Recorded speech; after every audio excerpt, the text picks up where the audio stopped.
கண்களை மூடி தலையில தாழ்த்தி ஜெபத்துக்குள்ளாய் கிடந்து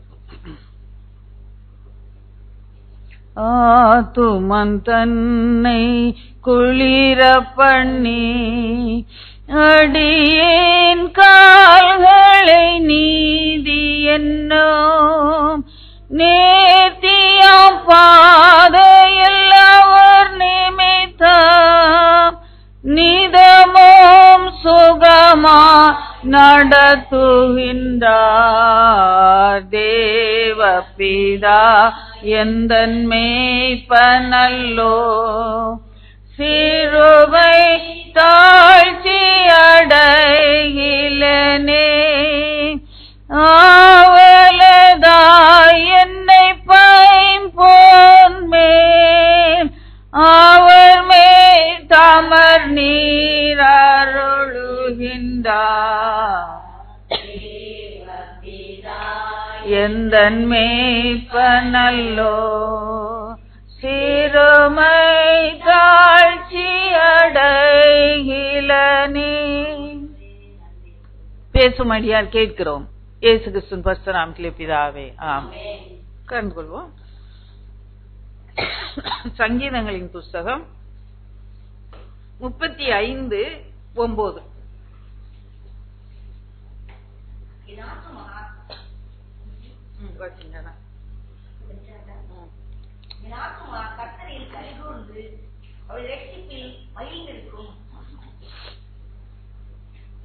என் ஆத்துமா கர்த்தரில் களி கூர்ந்து அவருடைய ரட்சிப்பில் மகிழ்ந்திருக்கும். இந்த வருஷம் அப்படியாக கர்த்தருக்குள்ளே களி கூர்ந்து மகிழ்ந்திருக்கும்படியாய் கர்த்தர் கிருபையாய் வழி நடத்துவார்.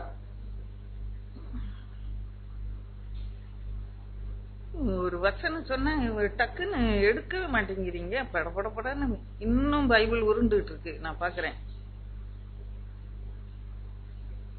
அதுக்கு பிறகுதான் என்ன வசனம் இந்த பக்கம் பார்ப்பாங்க அந்த பக்கம் பார்ப்பாங்க. அவன் நீங்க எடுத்தா தானே அடுத்தது லைன் எடுத்து கொடுக்க முடியும். ஆவியானார் அப்படியே என்ன ஸ்லோ பண்ணி விட்டுருவாரு. அப்படியே டக்குன்னு பேச வர மாட்டேங்குது. ஏன்னா ஒரு பைபிளை எடுத்துட்டீங்கன்னா வசனம் எடுத்துட்டீங்கன்னா எனக்கு நல்லா இருக்கும். என்னன்னு புரிஞ்சுக்கிடுவீங்க நான் சொல்ல போறத.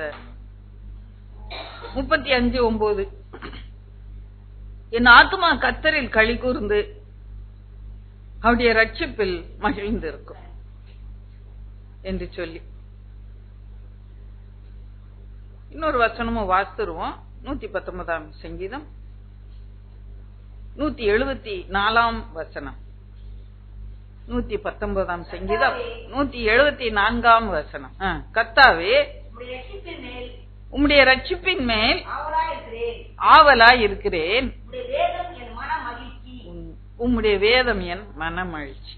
இந்த 2 வசனங்களும் பார்க்கும்போது ரட்சிப்பு மகிழ்ச்சி இந்த காரியங்களை நம்ம காண்கிறோம். முதல்ல வாஸ்த வசனம் என் ஆத்துமா கர்த்தரில் களி கூர்ந்து. ஆத்துமா களி கூறும் என்று சொல்லும் போது ஒரு சாதாரண ஒரு காரியம் அல்ல, சாதாரண ஒரு சந்தோஷம் அல்ல, உலகத்தினால் கிடைக்கும் சந்தோஷம் அல்ல. அதை நீங்க முதல்ல புரிந்து கொள்ளணும். கர்த்தர் முதல்ல நமக்கு கொடுக்கிற சந்தோஷம் ஆத்துமாவில தான். சங்கீதம் 4:7 சங்கீதன் தெளிவாய் அதை சொல்லி விடுகிறார். அவர்களுக்கு தானியமும் திராட்சை ரசமும் பெருகி இருக்கிற காலத்தின் சந்தோஷத்தை பார்க்கிலும் அதிக சந்தோஷத்தை என் இருதயத்தில் எனக்கு தந்தீர். அததான் நான் அங்கே ஆத்மா என்று சொன்னேன். என் இருதயத்திலே தந்தி. திட்டவட்டமாக கர்த்தர் கொடுக்கிற சந்தோஷம் உலகத்தின் பொருளினாலே நமக்கு ஒருபோதும் கிடைக்காது. அவர்கள் என்று சொல்லப்பட்டிருக்கு. அவர்களுக்கு தானியம் திராட்சை ரசம். யார் அது அவர்கள் என்று சொல்லும் போது உலகத்தின் மனுஷர், உலகப்புறமாய் வாழுகிறவர்கள், உலகத்தின் பின்னாலே ஓடுகிறவர்கள், உலகத்தின்படியே நடக்கிறவர்கள் அவர்கள் என்று சொல்லி சொல்லப்பட்டிருக்கு. அவர்களுக்கு எப்ப சந்தோஷம் இருக்கும்? தானியமும் திராட்சை ரசமும். ஆஸ்தி வாஸ்தி பெருகும் போதுதான் அவங்களுக்கு சந்தோஷம். ஏன்னா அதை காட்டிலும் அதிகமான சந்தோஷத்தை என் இருதயத்திலே கர்த்தர் தந்தார் என்று சொல்லி அந்த சந்தோஷம்தான் இன்றைக்கு கர்த்தர் நமக்கு நிறைவாய் தருவார். இந்த வருஷத்திலே அந்த சந்தோஷத்தை நாடி நீங்க தேடணும். மேலானவளை நாடுங்கள் என்று சொல்லி மேலானவளை தேடுங்கள். குலசேரில நம்ம 3:1-2 பாக்குறோம். நீங்க யார் எல்லாருக்கும் அந்த கட்டளையை கொடுக்கல, அதை எடுத்து நீங்க பாருங்க, அது வாசிங்க. குலசேர் 3:1-2 வாசிப்போம். அதை நான் கொஞ்சம் விவரமா உங்களுக்கு காண்பிக்க விரும்புகிறேன். நீங்கள் இங்க ஒரு கண்டிஷன் போட்டிருக்கு. எல்லாரும் வேண்டாங்க, கிறிஸ்துவோட கூட எழுந்தது உண்டானால். கிறிஸ்துவோட எழுந்திருக்கிறோமா? நம்ம அடக்கம் பண்ணப்பட்டு எழுந்திருக்கிறோமா?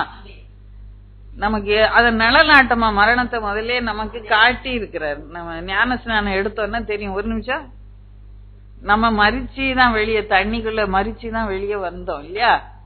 ஞான ஸ்நானம் எடுத்தவங்களுக்கு தெரியும்.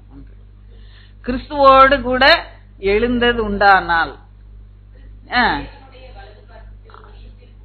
இடத்தில் நீ உண்டானால் ஒரு கண்டிஷன் கிளாஸ் ஒண்ணு இருக்கு. எல்லாரும் நீங்க அப்படியெல்லாம் நீங்க தேட வேண்டாம். மேலானத நான் கிறிஸ்துவன் புள்ள அப்படின்னு ஞானஸ்நானம் எடுத்திருந்தீங்கன்னா நீங்க சொல்லுங்க. அப்ப கிறிஸ்து எங்க இருக்கிறாரோ அந்த இடத்துல உள்ளதான் நீங்க தேடணும் என்று சொல்லி சொல்லப்பட்டு, பூமியில் உள்ளவைகள் அல்ல மேலானவைகளே நாடுங்கள் என்று சொல்லி நம்ம ஜெபிக்கிற புஸ்தகத்துல 2வது முறையா எடிட் பண்ணி போட்டதுல அதை போட்டிருக்கிறேன். ஒரு பேஜ் நைட் என்ன ப்ரேயர் பண்ணணும் போது அதை போட்டிருக்கிறேன். பழைய புஸ்தகம் தான் இருக்கு, எனக்கு புது புக்கு இல்லன்னு சொல்றவங்க நீங்க சொன்னீங்கன்னா உங்களுக்கு புது புக்கு நான் உங்களுக்கு தர்றேன். மேலானவைகளை எப்படி நாடணும். அப்ப பாருங்க, இங்க சங்கீதக்காரன் தெளிவாய் சொல்கிற இந்த சந்தோஷம் சாதாரண சந்தோஷம் இல்ல, ரட்சிப்பின் சந்தோஷம். கிறிஸ்துமஸ் விழாவை கொண்டாடணும் இல்லையா? அது என்ன கிறிஸ்துமஸ்?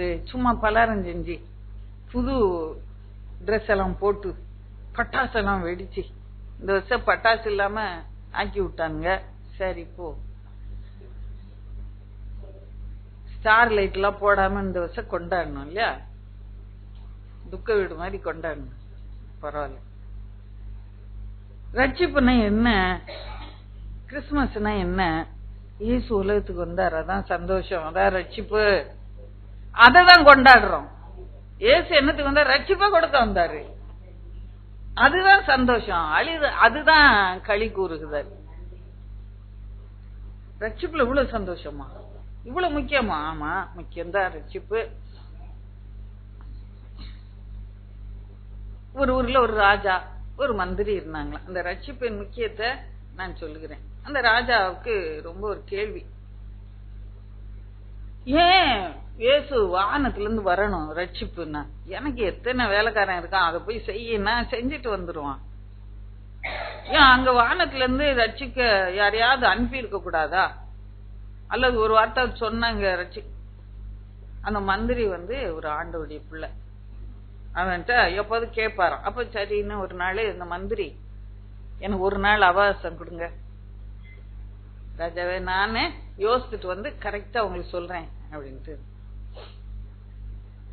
அப்ப என்ன செய்தான் அந்த மந்திரி, இந்த ராஜகுமாரனை போலயே ஒரு அழகு பொம்மை மரத்துல செஞ்சு கார்பெண்டர்ட்ட ராஜகுமாரனை போலவே உடுத்தி கையில வச்சிருந்தா ராஜா குழந்தை கையில இருக்கிற மாதிரி இருக்கு. அப்படியா பொம்மைய கொண்டு வர சொன்ன. இந்த ராஜா மந்திரியும் அந்த படகுல போயிட்டு இருக்கிறாங்க. கரெக்டா அவன் சொல்லி வச்சது போல அந்த தச்ச என்ன பண்ணுறான், அந்த குழந்தைய போல அப்படி வச்சுக்கிட்டு அந்த கரை ஓரத்துல நிக்கிறான். ராஜாவுக்கு குழந்தைய பார்த்த உடனே அதை கையில வாங்கணும்னு அந்த கைய நீட்டி வாங்குறான். உடனே அவங்க 2 பேரும் சொல்லி வச்சு இதை செய்யறாங்க, மந்திரியும் அந்த தச்சனும். அது வாங்கும்போது வேணும்னு என்ன பண்றவன் அத நழுவ விட்டுறான், தண்ணிக்குள்ள விழுந்துருது. உடனே ராஜா என்ன பண்ணார், படார்னு அப்படியே தண்ணிக்குள்ள குதிச்சு போய் தூக்குனார். அப்ப மந்திரி கேட்ட, ஏன் ராஜா நீங்க ஏன் குதிக்கிறீங்க ராஜாவே? யாராவது வேலைக்காரன்ட்ட சொல்லுங்க, அவன் தூக்கிட்டு வந்துருவான், நீங்க ஏன் குதிக்கிறீங்க? அதுக்குள்ள அவன் பாக்குறான், அந்த மர பொம்மை கையில இருக்கு. இப்ப சொல்லுறான், அந்த மந்திரி கேக்குறான், உங்க குழந்தைன்னா நீங்க உள்ள உடனே குதிச்சீங்க இல்லையா, அத மாறும். அதே மாதிரிதான் தேவாதி தேவனா இருந்தோம் இந்த ஜனங்கள் பாவம் என்ற அழிவிலே விழுந்த போது அவர் மனசு கேட்கல, அவரே இறங்கி வந்து ரட்சிக்க வந்தாரு அப்படின்னு சொன்ன உடனே அந்த ராஜாவால அதை புரிந்து கொள்ள முடியல. இப்ப பாருங்க எவ்வளவு முக்கியம் ரட்சிப்பு நம்முடைய வாழ்க்கையில. தானியம் முக்கியமா, திராட்சரசம் முக்கியமா, இல்ல ரட்சிப்பு தான் நமக்கு முக்கியம். அந்த சந்தோஷத்தை கர்த்தர் நமக்கு இந்த வருஷத்திலே பூரணமாய் நமக்கு தருவார். அதுதான் அந்த ரட்சிப்பின் சந்தோஷம்தான். அது ஒரு ஊற்று, அதுல இருந்துதான் மற்ற காரியங்கள் எல்லாம் புறப்பட்டு வரும். மற்ற சந்தோஷம் எல்லாம் அதுல இருந்துதான் நமக்கு புறப்பட்டு வரும். இந்த வருஷம் அப்படியான காரியத்தை நம்முடைய ஒவ்வொருடைய வாழ்க்கையிலும் செய்யும். தேவைகள் அநேகமா இருக்கலாம். கர்த்தர் ஆனா நம்முடைய வாழ்க்கையில கிரியை செய்யும் போது முதல்ல நம்ம அந்த ரட்சிப்பை பரிபூரணமா ஏற்றுக்கொள்வோம். ஒவ்வொரு நாளும் அதை புதுப்பித்துக் கொள்வோம், ஒவ்வொரு நாளும் அதை போற்றுவோம், ஒவ்வொரு நாளும் அந்த ரட்சிப்பை கொண்டாடுவோம்.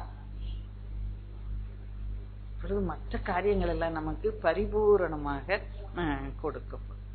வேகமா நான் சில காரியங்களை நான் உங்க வாழ்க்கையில நான் சொல்ல, அநேக காரியங்கள் உண்டு, ஆனா ஒரு சில காரியங்களை மாத்திரம் நான் சொல்ல விரும்புகிறேன். பாருங்க,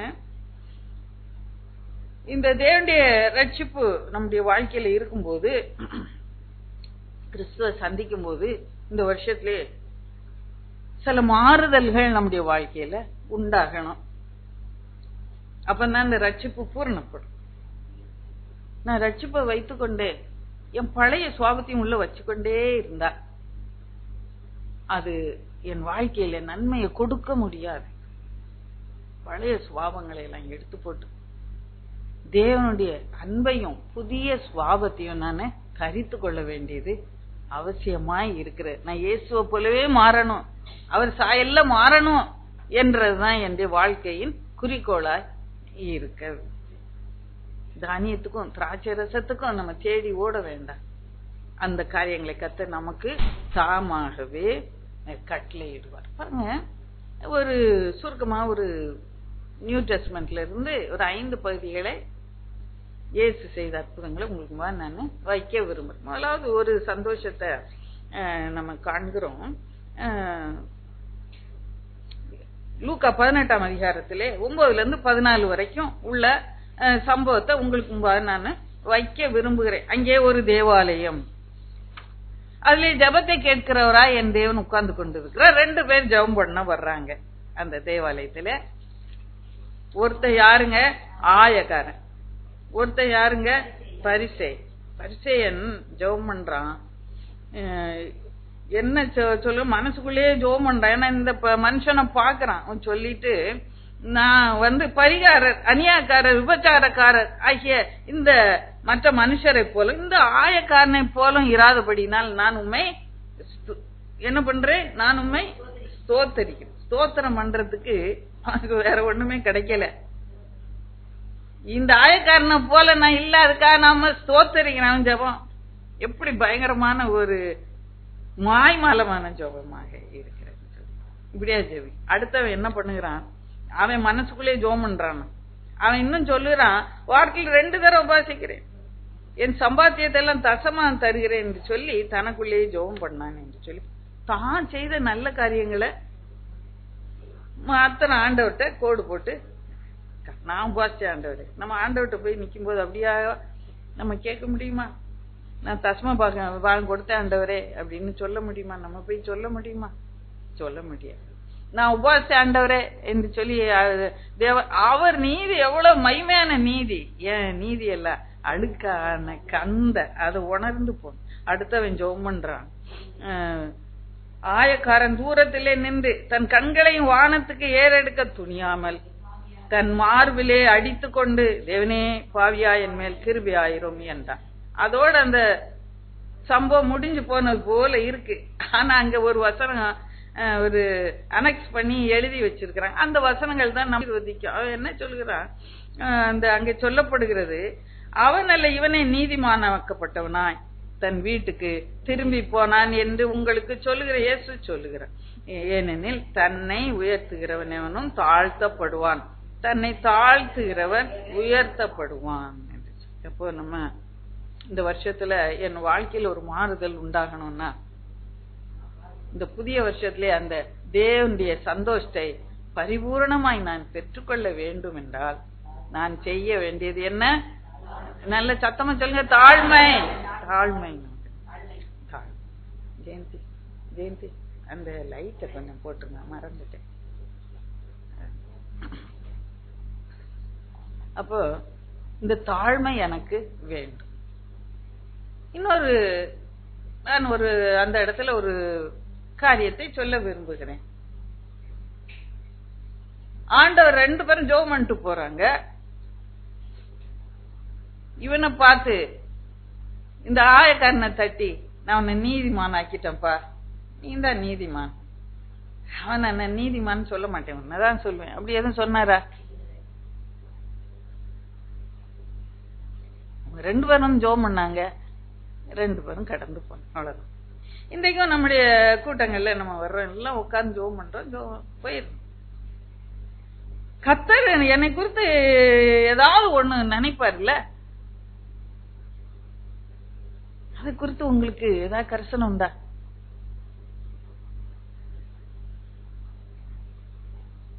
நீங்க சொல்லலாம், நான் ஒரு வருஷம் முழுக்க வந்தேன், எனக்கு ஒண்ணுமே நடக்கலைங்க, நான் கேட்டதெல்லாம் ஒண்ணுமே நடக்கல, எனக்கு கடை கிடைக்கல, எனக்கு வியாபாரம் கிடைக்கல, என் கேஸ் இன்னும் முடியல. சிங்கம் மாதிரி வந்து பக்கத்து வீட்டுக்காரன் உரிமைகிட்டே இருக்கான், தானே கர்ச்சிக்கிட்டே இருக்கான். ஒரு வருஷம் வந்தேங்க, ஒண்ணுமே பலன் இல்ல அப்படின்னு சொல்லிட்டு போறீங்களா? கடன் இன்னும் மாறல, குடும்பத்துல சமாதானம் இல்ல, என் மகளுக்கு திருமணம் நடக்கல, என் மகனுக்கு இன்னும் திருமணம் நடக்கல, வேலை இல்லைங்க. எத்தனை கேள்விக்குறி இல்ல நம்முடைய இருதயத்துல. நான் அப்படியேதான் வர்றேன், அப்படியேதான் போறேன். தேவன் அதை காண்கிறவராய் இருக்கிறார், உன் நடைகளை விசாரிக்கிறவராய் இருக்கிறார். உனக்கென்று ஒவ்வொரு நேரமும் அவருடைய சமூகத்துல வரும்போதெல்லாம் உனக்காக ஒரு நன்மையை அவர் ஆயத்தம் பண்ணி, உனக்காக ஒரு நன்மையை அவர் விதைத்து வைக்கிறார். கரங்களை தட்டி கர்த்தரை மகிமைப்படுத்தும். அல்லேலூயா. ஆமென் ஆமென். நான் ஒரு வசனத்தை சொன்னா உங்களுக்கு அது நல்லா புரியும். நான் சும்மா உடான் சொல்றேன்னு நினைக்கிறேன். 97ஆம் சங்கீதம் 11ஆம் வசனம் வாசிப்போம். 97:11. நீதிமானுக்காக வெளிச்சமும் செம்மையான இருதயத்தாருக்காக மகிழ்ச்சியும் என்ன பட்டிருக்குங்க? எல்லாரும் சொல்லுங்க, விதைக்கப்பட்டிருக்கு. நீதிமானுக்கு விதைக்கப்பட்டிருக்கு மகிழ்ச்சி, நீதிமானுக்கு சந்தோஷம் விதைக்கப்பட்டிருக்கு. உங்க ஜெபத்தை ஆண்டவர் கேட்டாரு இல்லையா? சோர்ந்து போவீங்களா? இனிமேல சோர்ந்து போவீங்களா? ஒவ்வொரு நேரம் ஆண்டவருடைய பாத்துல வரும்போதெல்லாம் உங்களுக்கு என்ன கொஞ்சம் மகிழ்ச்சியை விதைச்சு வைக்கிறாரு. அது யார் விதைக்கிறா? தேவனே விதைச்சு வைக்கிறாரு. அதனால இந்த கூட்டங்களுக்கு வர்றத எந்த விதத்திலயும் அசட்ட பண்ணாது. உங்களுக்கு என்ன விதைச்சு விதைச்சு விதைச்சு வச்சிருக்கிற கண்ணீரோட தான் நீங்க வர்றீங்க, கண்ணீரோட தான் வந்து கண்ணீரோடையே திரும்பி போறீங்க. உங்க ஜெபத்துக்கு இன்னும் பதில் கிடைக்கல, சோர்ந்து போகாது. உங்களுக்கு என்று மகிழ்ச்சியை என் தேவன் அவர் கரத்தினாலே விதைச்சு வச்சிருக்கிறாரு. உங்களுக்கு என்ன வெளிச்சத்தை விதைச்சு வச்சிருக்க. வெளிச்சம் வந்து சொல்லும்போது விடுதலை. கத்துறேன் போல இல்ல, அதான் இருமல் வருது. இன்னொரு அட்டை வாசிங்க 97:11.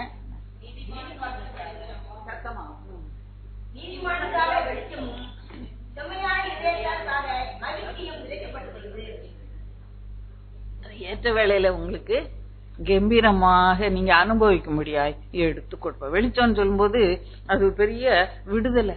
நம்ம வேதத்திலேயே பாக்குறோம் எப்படி வெளிச்சம் விடுதலையை கொடுத்ததுன்னு. வெளிச்சம் இருக்க இடத்துல பயம் இருக்குமா? இருட்டா இருந்தா பயமா இருக்கும் இல்லையா? பயம் இல்லாத வாழ்க்கையை தருவார். நம்ம வீட்டுல அநேக வேலை பயந்து பயந்து பயந்து வாழ்கிறோம்ல.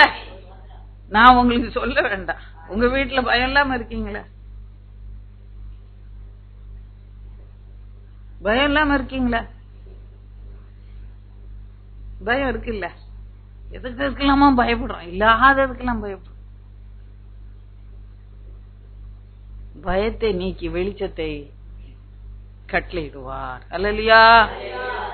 அதனால இந்த கூட்டத்துக்கு வந்துட்டு நான் இன்னும் ஆசீர்வதிக்கப்படல அப்படின்னு நினைக்காதீங்க. கர்த்தர் உங்களுக்கு ஆயத்தம் பண்ண நன்மையை நிச்சயமாக கர்த்தர் தருவார். கர்த்தர் பெரிய காரியங்களை செய்வார். பாருங்க, சோர்ந்து போக வேண்டாம். இந்த வருஷம் சோர்ந்து போக வேண்டாம்.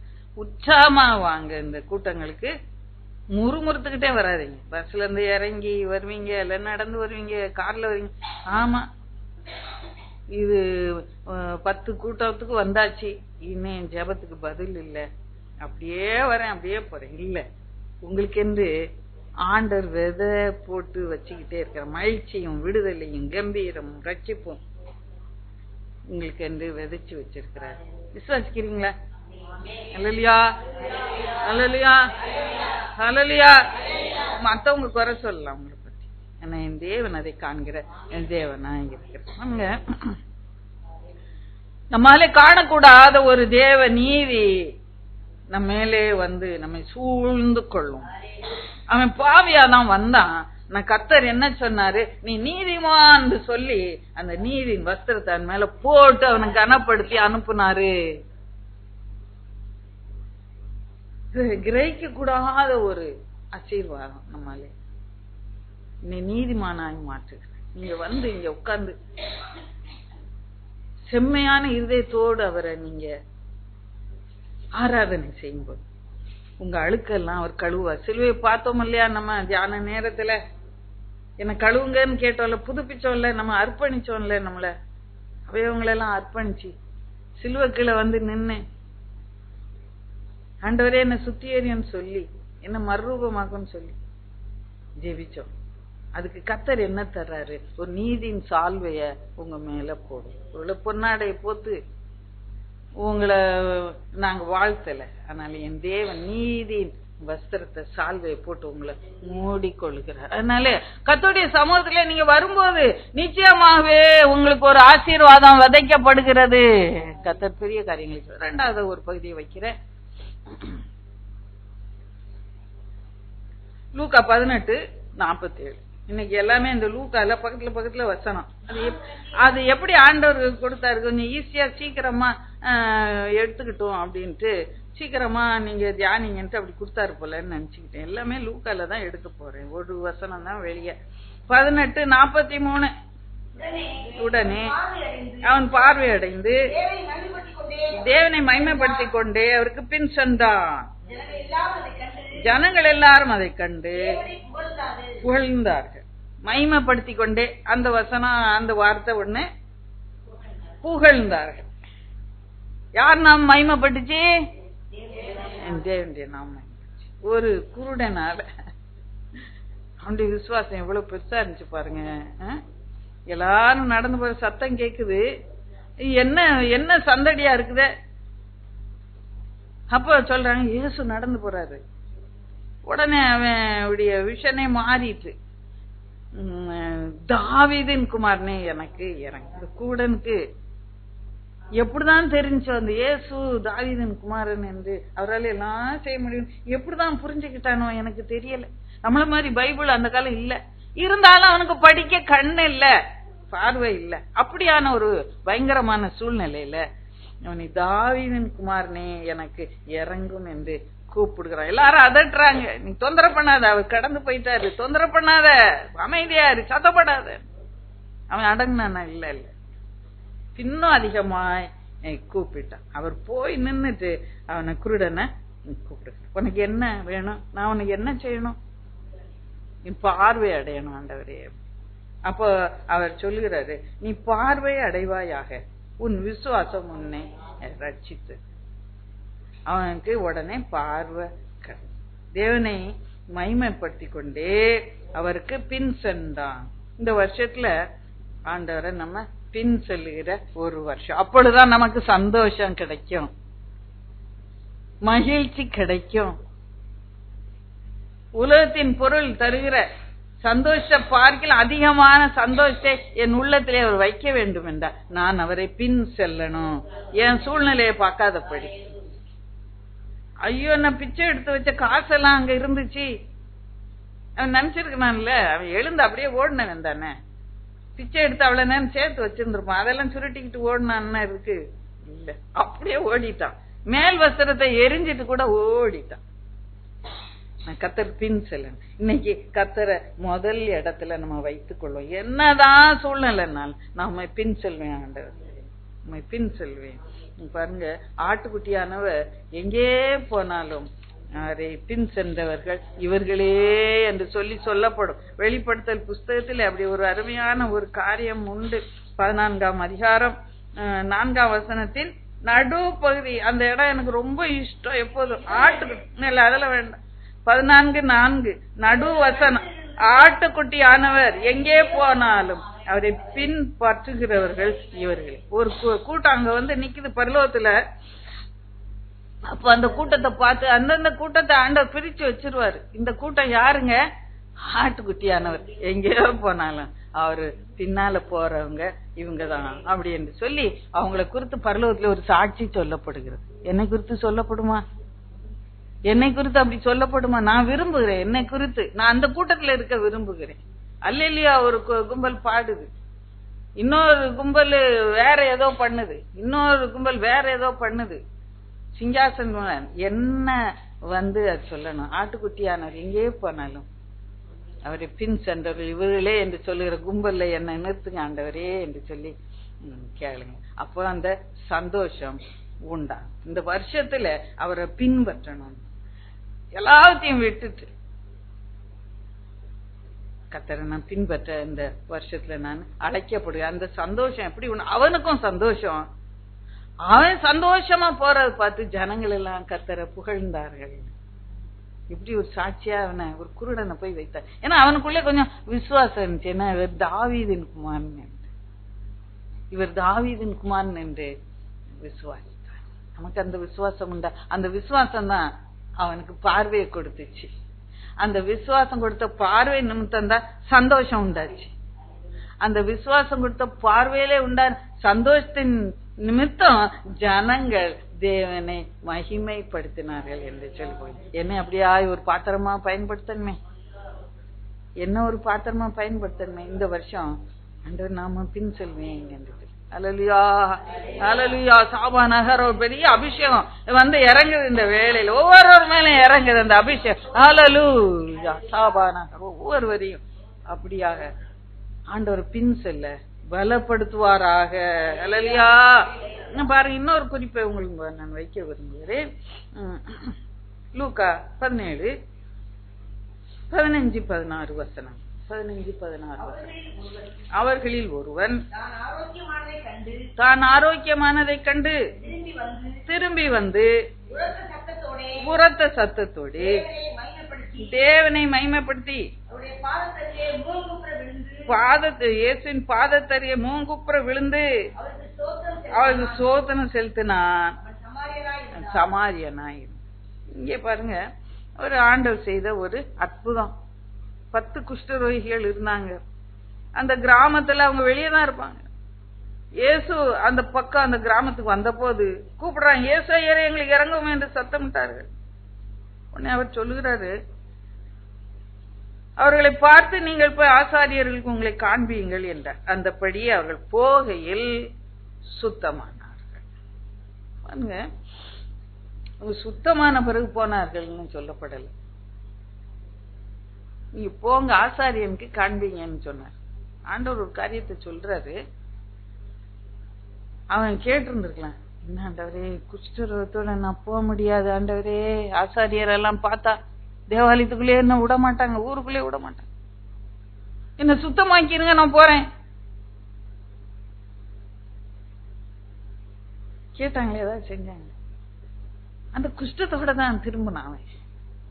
இந்த குஷ்டரோகத்தோட தான் போக ஆரம்பிச்சான், நடக்க ஆரம்பிச்சான். அவன் போயிட்டு இருக்கும்போது கர்த்தருடைய வார்த்தை சொல்லப்படுச்சு.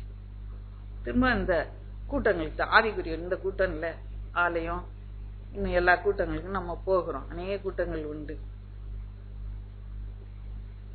அப்ப இந்த கூட்டத்துக்கு வந்து என்ன லாபம்? இயேசுட்ட வந்து என்ன லாபம்? இந்த இயேசு செய்ய முடியாத ஒரு காரியத்தை என்ன செய்ய சொல்றாரே, இந்த குஷ்டத்தோட என்ன போக சொல்றாரா?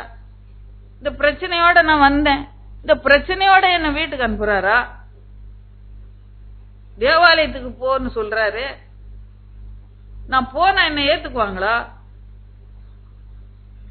ஏதாவது கேள்வி கேட்டேன் நான், ஏதாவது சந்தேகம் வந்துச்சா? உண்மையே வரல, சந்தேகமே வரல.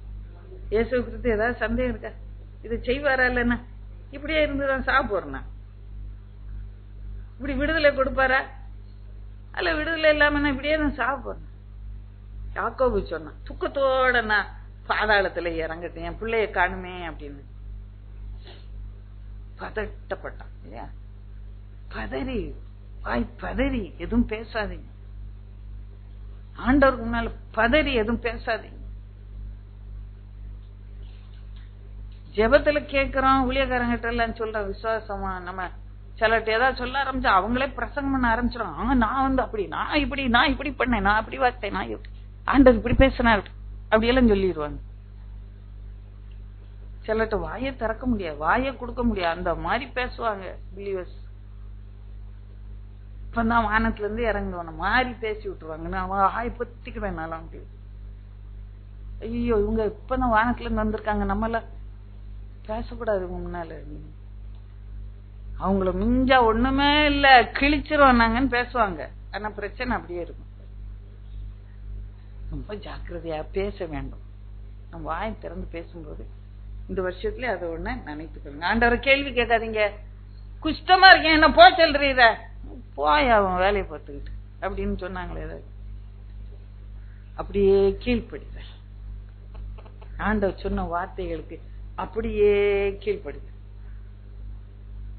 ஆண்டவர் எவ்வளவு காரியங்களை சொல்றார், அப்படியே கீழ்ப்படி. வரங்களை கனிய தர்றாரு இல்லையா?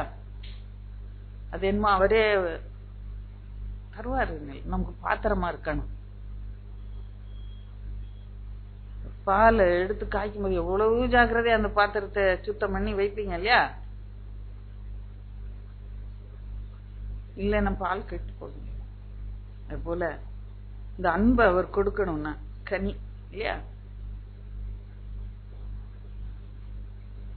என் இருதயத்துல கசப்புகளை எடுத்து போடும்போது அந்த அன்பை நான் பிராக்டிஸ் பண்ண முடியும், அந்த அன்பை நான் பரீட்சிக்க முடியும், அந்த அன்பை நான் நிரம்பி, அன்பால நிரம்பி அன்பை கொடுக்க முடியும். என் வாயிலிருந்து வீணான வார்த்தைகள் வரக்கூடாது. இந்த 10 பேரும் அந்த ஃபர்ஸ்ட் டெஸ்ட்ல பாஸ் ஆயிட்டாங்க இல்லையா? எதுவும் கேட்கல, போனாங்க, கீழ்ப்படிஞ்சு அப்படியே போனாங்க, கேள்வி கேட்காம போனாங்க, விசுவாசத்தோட போனாங்க, அவிசுவாசமே இல்லாம விசுவாசத்தோட போனாங்க. நான் போகும்போது சுகம் கிடைச்சது.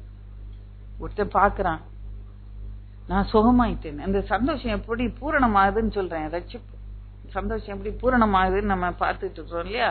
இந்த ரட்சிப்புல என் ஆத்துமா மகிழ்ந்திருக்கும் கலிகூறும்னு தியானிச்சுட்டு இருக்கிறோம். அவனுடைய ரட்சிப்பு, அவனுடைய சந்தோஷம் எப்பொழுது பூரணமானது? அவன் திரும்பி வந்து, சோமானவை கண்டு திரும்பி வந்து ஆண்டவர் பாத்துல விழுந்து அவன் வணங்கி ஸ்தோத்திரம் என்று சொல்லும் போது அவனுடைய சந்தோஷம் பூரணமானது. இப்ப ஆண்டவர் ஒரு வார்த்தை கேட்கிறாரு, ஐயோ நீ வந்துட்டியப்பா, நல்ல பொல்லப்பா நீ, ஸ்தோத்திரம் அப்படி தட்டி கொடுத்தார, நீ தான் ஸ்தோத்திரம் சொல்லிட்ட, நல்ல புள்ளப்பா நீ அப்படின்னு ஒன்னும் சொல்லல. எங்க மற்ற 9 பேர் எங்க? இன்னைக்கு உங்க நான் தான் முதல்ல சொல்லு, உங்க ஒவ்வொருத்தரை பார்த்தும் கேட்கிறாரு, நீ வந்துட்ட நல்லது, அதனால நான் உன்னை கெட்டிக்காரன் சொல்ல. எங்க 9 பேர் உன் கணக்குல இருக்காங்க, கூட்டிட்டு வரணும். நீ தேவனுடைய சமூகத்துக்கு நீ கூட்டிட்டு வரணும். உங்க அக்கா எங்க? உங்க ஃப்ரெண்ட் எங்கம்மா? உங்க கூட வருவாங்களே அந்த ஃப்ரெண்ட் எங்கம்மா? இன்னைக்கு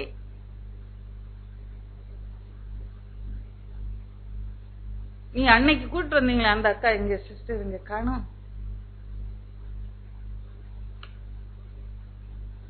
உங்களால முடியும், இன்னும் 2 பேரை கூட்டு வர, ஏமா வரல? எங்க மத்த 9 பேர் எங்க?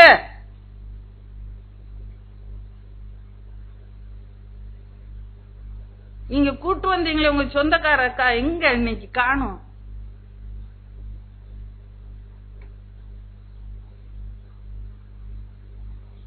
உங்ககிட்ட தான் கணக்கு கேட்கிறேன். உங்க அக்கா எங்க காணோம்? உங்க மகளை எங்க காணோம்? அழகா வந்து உட்காருவாங்களே, காணுமே இன்னைக்கு.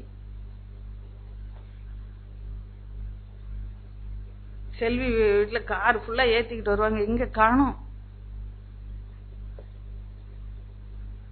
உங்களைதான் கேட்கிறார். மற்ற 9 பேர் எங்கே? எனக்கு கேட்க தகுதி இல்ல, அருகதை இல்ல. ஆண்டவர் கேட்க சொன்ன தைரியத்தினாலே நான் தைரியமா கேட்கிறேன், எங்க?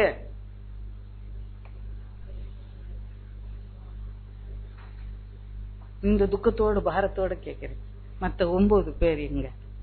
பாரம் உண்டா உங்களுக்கு? அதை குறித்து உங்களுக்கு பாரம் உண்டா? அதை குறித்து கர்த்தர் உங்களை நான் கேட்பார்.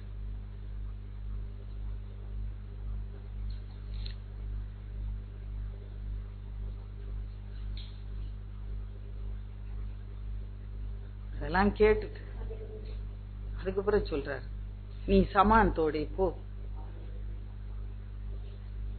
எழுந்து போ, உன் விசுவாசம் உன்னை ரட்சித்து. அப்பதான் ரட்சிப்பு கிடைக்குதுங்க.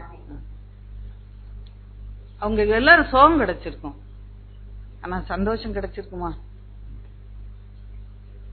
இவனுக்கு தான் அந்த சந்தோஷம் கர்த்தருடைய ரட்சிப்பினாலே முத்திர போடப்பட்டு, கர்த்தருடைய வார்த்தையினாலே முத்திர போடப்பட்டு, அவர்களுக்கு தானியமும் திராட்சரசமும் பெருகி இருக்கிற காலத்தின் சந்தோஷத்தை பார்க்கலாம் அதிகமான சந்தோஷத்தை அவனுக்கு கர்த்தர் கொடுத்தார். கரங்களை தட்டி கர்த்தர் மகிமைப்படுத்து. அல்லேலூயா.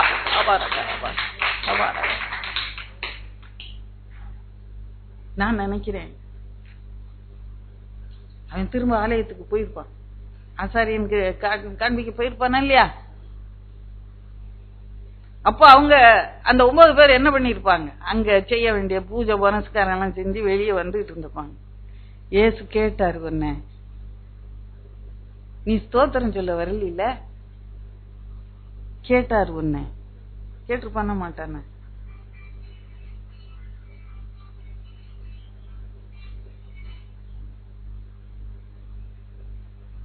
அவன் அந்த பாரத்தோட போய் மற்றவங்களுக்கு அதை அறிவிச்சிருப்பான். நமக்கு அந்த பாரம் இன்றைக்கு நமக்கு வேணும். எப்படியாவது இன்னும் 2 பேரை நான் அந்த கூட்டத்துக்கு கூட்டு வரேன், மருமகளை கூட்டு வருவேன். மருமகளை எங்க போனாங்க? நோட்டீஸ் போட்டு இன்னைக்கு கூட்டம்னு ட்ரம் அடிச்சா வருவாங்க எல்லாரும். அதனாலதான் நாங்க நோட்டீஸ் போட்டு கூட்டம் வைக்க கூடாதுன்னு வச்சிருக்கோம். ஏன் வந்தா என்ன?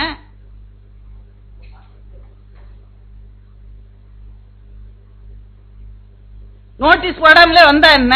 வெள்ளிக்கிழமை வரலாம்ல.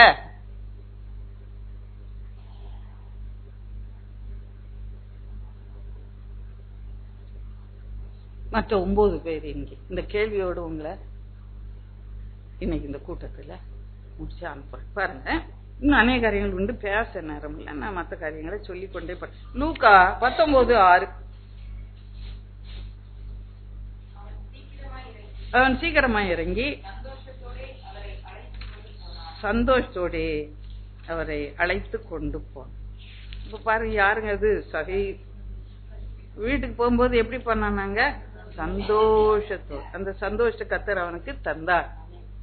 நீதிமானுக்கு மகிழ்ச்சி செம்மையான இதயத்தாருக்காக வெளிச்சமும் விதைக்கப்பட்டு இருக்கு. சகைக்குன்னு அவனு விதைச்சு வச்சிருந்தார். இவனுக்கு இவன் போஷன்.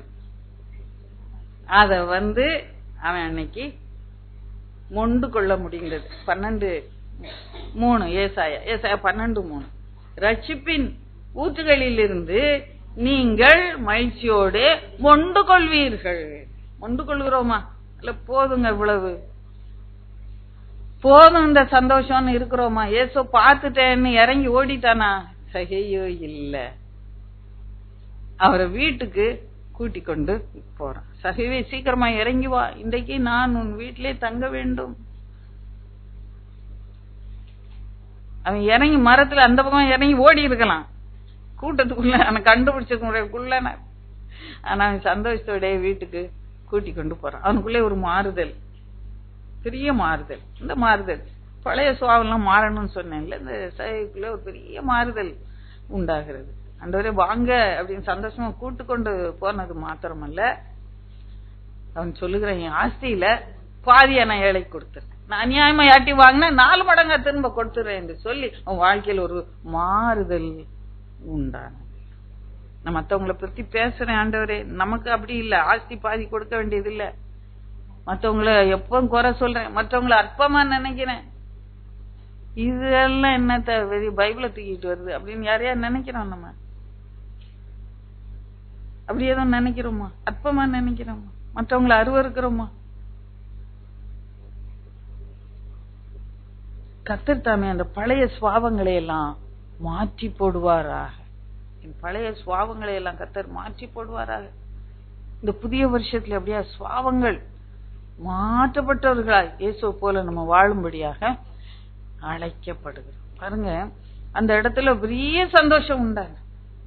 எப்படி உண்டானது நமக்கு சில நேரம் தெரியாது. நம்ம செய்யற காரியங்கள், நம்ம சொல்லுற சாட்சிகள் மத்தவங்க அற்பமா நினைக்கலாம். ஆனா அது பரலோகத்துல பார்த்துக்கிட்டே இருக்கிறாங்க, தேவதூதர்கள் எல்லாம் பார்த்து கொண்டே இருக்கிறாங்க. ஏன்னா இவன் ரட்சிக்கப்படும் போது பரலோகத்துல எந்த சந்தோஷம் உண்டாயிருக்கும். நம்ம லூக்கா 15 வாசித்தீங்கன்னா தெரியும், அதுவும் லூக்கால தான் பாரு. ஒருத்தன்ட்ட 100 ஆடு இருந்துச்சான். அப்ப அதுல ஒரு ஆடு காணா போயிடுச்சான். அவன் என்ன பண்ணானா 99 ஆட்டையும் எங்க கொண்டு விட்டான் சொல்லுங்க? வனாந்தரத்துல. வீட்டுல கொண்டு போய் விட்டுட்டு வரல. நானும் என்ன நினைச்சுப்பேன், ஏன் குறுகின மூலையில நினைப்பேன், இந்த 99 முதல்ல கொண்டு சேஃபா கரை சேர்த்துருவோம், இங்க ஓனாய் வந்துரும், அல்ல திரும்ப இதுல இருந்து எதனா ஓடி போயிரும், காணா போயிரும் திரும்ப அப்படி நினைச்சிட்டு புத்தியில என்ன பண்ணுவேன், கொண்டு வீட்டுல போய் சேர்ப்பேன். அல்ல யாரையா கொண்டு, எப்பா இதை பாத்துக்கோப்பா, என் 99 ஆடு ரொம்ப முக்கியம்ப்பா, நான் அதை போய் தேடிட்டு வரேன். இல்ல இல்ல, அப்படியே வனாந்தரத்துல விட்டுட்டு தேடப்பாங்க. அப்ப கிடைச்சிச்சா இல்லையா? ஆடு கிடைச்சி, நல்ல மேய்ப்பன்ல அவர் கை கிடைக்காம இருக்குமா? என்னையே பிடிச்சிட்டாரு. அந்த காணாம போன ஒரு ஆட்டை பிடிச்சி கூட்டிட்டு வந்துட்டான். அப்ப 6ஆம் வசனம் சொல்லுது, வீட்டுக்கு வந்த உடனே எல்லாத்தையும் 100 ஆடும் வீட்டுக்கு வந்துட்டு ஒரே சந்தோஷம். எல்லாரையும் கூட வரவழைத்து காணாமல் போன ஆட்டை கண்டுபிடித்து என்னோட கூட சந்தோஷப்படுங்கள். அதே மாதிரி 10 காசு, அல்ல 1 காசு காணா போது ஸ்திரீ தேடுறா. அப்புறம் எல்லாரையும் கூப்பிட்டு என்ன பண்ணுறா, நான் அந்த காசு கிடைச்சிட்டுங்க, ஒரே சந்தோஷங்க, நீங்களும் சந்தோஷப்படுங்க இன்றைக்கு. ஆனா நம்ம 10 காசுல ஒண்ணு காணும், நான் தேடினேன் கிடைச்சிட்டுன்னு சொன்னா, இங்க சாட்சி சொன்னா 4 ஆளு இப்படி பார்க்கும், 10 காசு வச்சிருக்காடா, ஐயோ அப்பா, சந்தோஷப்பட ஆள் இல்லை. அதனாலதான் ஆண்டவர் சொல்லுறார், மனம் திரும்புற ஒரே பாவினும் பரவத்துல இந்த சந்தோஷம் உண்டாயிருக்கும். அலலியா, கரங்களை தட்டிக்க, அலலுயா அலலியா. உலகம் எப்படி எல்லாம் இருக்கு பாருங்க. இப்படிதான் இருக்கு, உண்மைதானே? ஒரு நாள் ஒரு சாட்சன் ஆண்டவர் என் கூட இருந்து ஒரு அற்புதம் செஞ்சாரு. முந்தைய சொல்லியிருக்கேன் இல்லையா? அதை கொண்டு ஒரு அம்மா இங்க இருந்து கோயில கொண்டு சொல்லிச்சு. அதை கேட்ட அம்மாவுக்கு சீரோ விசுவாசம். ஆமா, அது எப்படி செய்வாரா? செய்ய மாட்டார். நான் என்ன, டெலிபோனு அப்போ லேண்ட்லைன் தான், இந்த செல்போன்லாம் கிடையாது. அது ஏதோ டிஃபெக்ட் ஆகி ஒரு வாரம் ஆகும் மேடம். ஐயோ, போன் இல்லாம எப்படி நம்ம யாராவது கூப்பிடுவாங்க, ஊழியத்துக்கு ஜெபிக்க கூப்பிடுவாங்க அப்படின்னு ஜோம் பண்ணேன். அப்போ என்ன பண்ண, அடுத்த நாளே ஒருத்தன் வந்து, மேடம் டெலிபோன் சரியா இருக்கா பாருங்க. சரியா இருக்குது. அப்போ ஒரு வீட்டுல ஒரு பெரியவர் வந்து சொல்லிட்டு போனாருங்க, டெலிபோன் கட்டாயம் வேணும்னு சொல்லிட்டு போனாரு. அவங்க அப்பா இருந்தா கூப்பிடுங்க, நான் தேங்க் பண்ணிடுறேன், நான் சொல்லிடுறேன், நான் போட்டுட்டேன் சார்னு சொல்லி. அப்பா யாரும் கிடையாதுங்க, தாத்தாவும் கிடையாது, பாட்டியும் கிடையாது, அம்மா அப்பா எல்லாம் ஒருத்தர் கிடையாது, எல்லாம் போய் சேர்ந்துட்டாங்க போ அப்படின்னு அடைச்சிட்டு வந்துட்டேன். வீட்டுல வந்தோடனே உள்ள வந்தோடனே மனசுல ஒரு எண்ணம், ஆண்டவர் பேச, நான் போய் உனக்கா சொல்லிருக்க மாட்டேனா? நான் தான் போய் சொன்னேன் அப்பாவா. டெலிபோன் உடனே அங்க சரியாயிடுச்சு. இத நான் சொன்னேன். அற்புதமா ஆண்டவர் எனக்காக அங்க போய் ஆபீஸ்ல BSNL ஆபீஸ்க்கு போயிருக்காரு. அப்பா போய் அந்த டெலிபோனை சரி பண்ணு. அப்ப இந்த லைன்ல உள்ள எல்லாருக்கும் வந்துருச்சு, இந்த உள்ள அந்த 10 வீட்டுக்கும் வந்துருச்சு. ஏசப்பா செய்த அற்புதம்னு சொன்னேன், இவ்வளவுதான் சொன்னேன். இந்த அம்மா அங்க போய் சொன்னோடனே அதுக்கு ஜீரோ விசுவாசம். அதுக்கு அதெல்லாம் அம்மா இதெல்லாம் கதை, இதெல்லாம் நம்ப மாட்டேன். நான் ஒண்ணு சொல்றேன், அற்புதம் நடக்கும் அப்படின்னு நீங்க சொன்னீங்கன்னா, என் இயேசு அற்புதம் செய்வார்னு சொன்னீங்கன்னா அற்புதம் செய்வாரு. இன்னொன்னையும் சொல்லிடுறேன், அவர் அற்புதம் செய்ய மாட்டாருன்னா உங்களுக்கு செய்யவே மாட்டாரு, அதையும் சொல்லிடு. believe in miracles. கர்த்தர் அற்புதங்களை செய்கிறவர். ஹல்லேலூயா. கர்த்தர் பெரிய காரியங்களை உங்க வாழ்க்கையில அப்படியா சந்தோஷம் உண்டா? மத்தவங்க கரிச்சு கொட்டினாங்க, ஐயா பாவி வீட்டுல போய் இவர் சாப்பிடுறாருன்னு.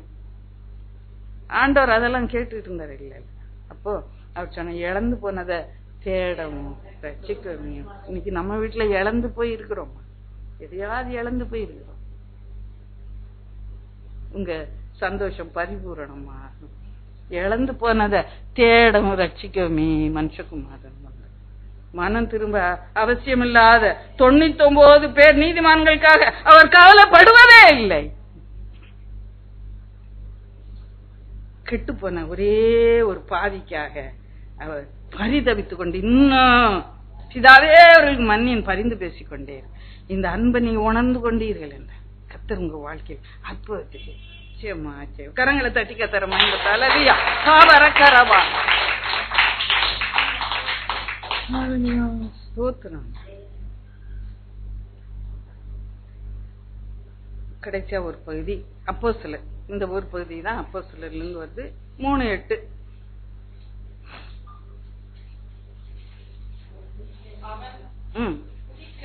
அவன் குதித்தெழுந்து நின்று நடந்தான். நடந்து குதித்து தேவனை துதித்துக் கொண்டு அவர்களுடனே கூட தேவத்துக்குள் பிரவேசித்தான்.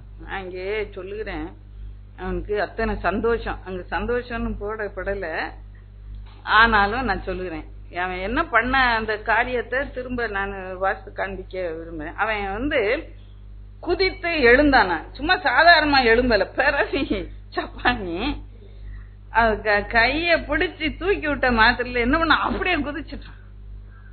குதிச்சு எழுந்து நின்று பார்த்தான்.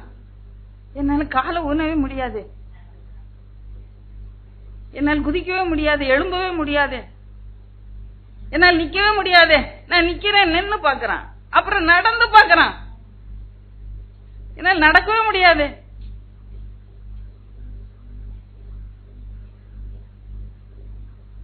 நான் நடக்கிறேன், இப்ப நடந்து பாக்குறான். அப்புறம் என்ன பண்றான், திரும்ப நடந்து நடந்து பார்த்தான், திரும்ப நடந்து பார்த்தான், நசமா நடக்கா கனவா நடக்கா, அப்படி இருந்திருக்குமா இருந்திருக்காதா? நடந்து திரும்ப குதிச்சு பார்க்கலாம், அப்படி ஜம்ப் பண்ண. அப்புறம் என்ன பண்ணா, இது தேவனாலே வந்தது என்று சொல்லி தேவனை துதிச்சுக்கிட்டே இருக்கிறான். இல்லையா, கரங்களை தட்டி கத்தர பயன்படுத்த. அப்புறமா என்ன வச்ச, அழுக்கா இருக்கு, இதெல்லாம் ட்ரெஸ் மாத்தி குளிச்சுட்டு தேவாலயத்துக்கு வரலாம் அப்படின்ட்டுலாம் வரல. அவங்க பின்னாலேயே துதிச்சுக்கிட்டே அப்படியே தேவாலயத்துக்குள்ளே போனாங்க. அல்லேலூயா, எத்தனை சந்தோஷம், எத்தனை சந்தோஷம். அந்த சந்தோஷத்தை இன்றைக்கு நமக்கு ஆண்டவர் தருவார். கர்த்தருக்குள்ளே நீங்க பலப்படுவீங்க, நீங்க துதிச்சுக்கிட்டே போவீங்க தேவாலயத்துக்கு. நீங்க தேவாலயத்துக்கு போகும்போது துதிச்சுக்கிட்டு போறோமா, சத்து நீங்க இந்த பஸ் கிடைக்கல, சில்லறையா இல்ல, காணி கேட்க சில்லறை எல்லாம் ஒண்ணு, சில்லறை இங்க வச்சா எடுத்துட்டு போயிருக்காங்க வீட்டுல. நடக்குதா இல்லையா வீட்டுல? ஒரு சில்லறைய வைக்க விட மாட்டாங்க, முறுமுறுத்துக்கிட்டே போறான் ஒரு சில வேலையில. காணிக்க வேற போடானாங்க.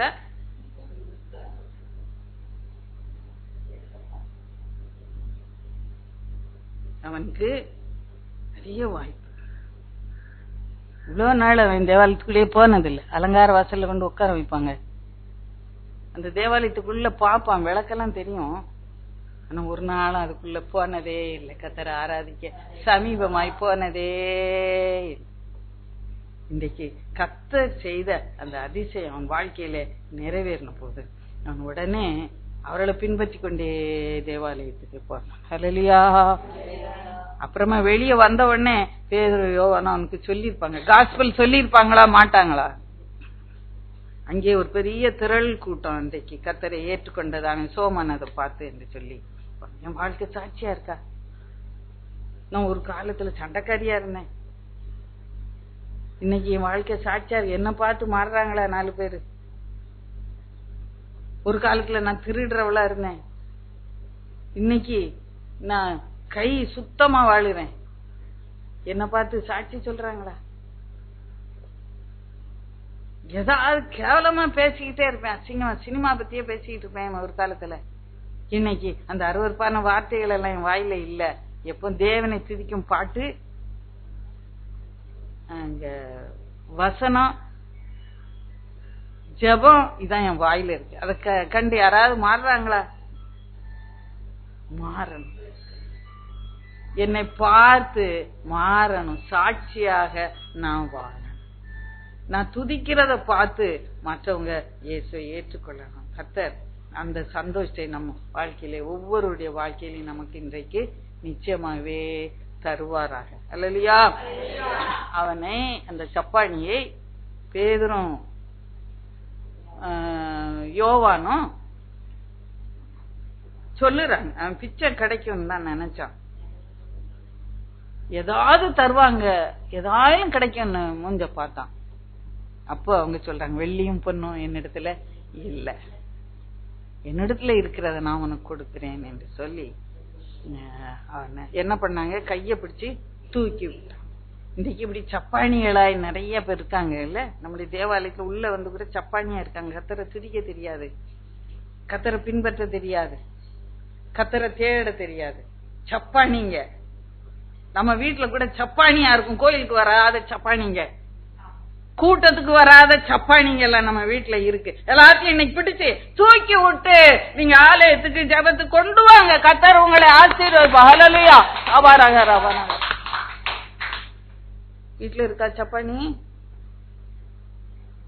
கூட்டத்துக்கே வராது. உங்க வீட்டுல இருக்கா சப்பானி? எல்லார் வீட்லயும் ஒரு சப்பானி கிடக்கு. சில வீட்டுல 4 சப்பானி கிடக்கும்.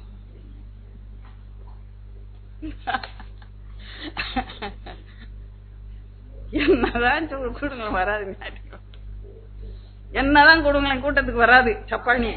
கூட்டத்துக்கு வரலன்னா நான் அப்படிதான் சொல்லுவேன், சப்பானின்னு சொல்லுவேன். சொல்லுங்க வீட்டுல போய், இன்னைக்கு ஆன்டி சொன்னாங்க சப்பானி வீட்டுல இருக்குன்னு சொன்னாங்க.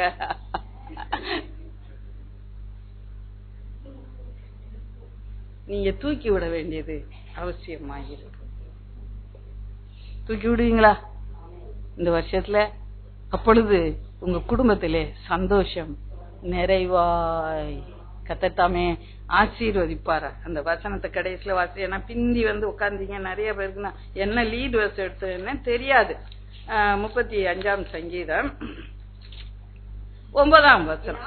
அத வாசிக்கும் போது முதல்ல சொல்லும் போது அது 35:9 ரொம்ப ஆலிஸ்க்கு ரொம்ப சந்தேகம் வந்துச்சா இல்லையா? இந்த இடத்துல நிக்கும் போது ஆண்டவர் காட்டுவார்ல உங்க இருதயம் எப்படி இருக்கும், இந்த வசனமா அப்படின்ட்டு ஒரு மாதிரி இப்படி பார்த்தாங்க மேல கீழே. அக்கா தப்பா சொல்லிட்டாங்க வசனம். இன்னொரு அட்டை வாசிப்போம். என் ஆத்துமா கர்த்தரில் களி கூர்ந்து